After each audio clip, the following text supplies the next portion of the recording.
Today we are in 1 Timothy chapter 6, verse 9. I want to start us in verse 6, but we're going to hone in on verse 9. Let's read this.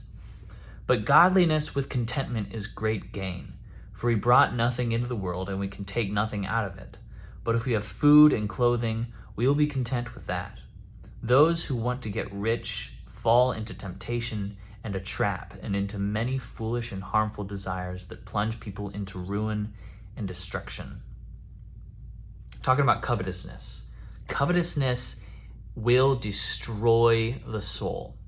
And the reason that I say the soul is that we have this connotation with greed or envy of money and being greedy people that it can only really destroy maybe our marriages, our jobs, our lives here in this portion of eternity.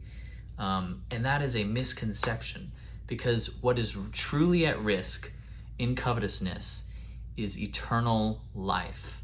Look down to verse 12 really quick with me. It says, "Fight the good fight of faith.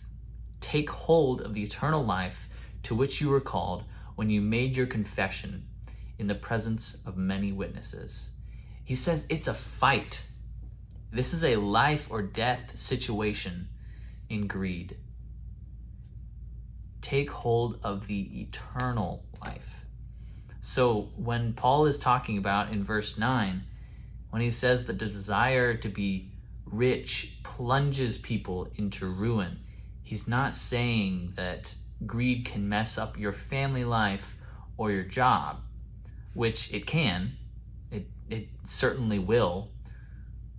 But God is truly trying to warn us in his grace and his mercy that covetousness is a no-win situation. It is a dead end, and what is truly at risk is your life and your soul.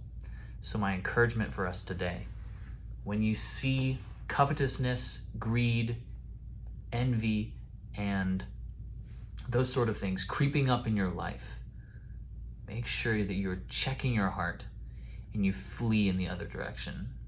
Fight that good fight against covetousness. Let's all be wise together.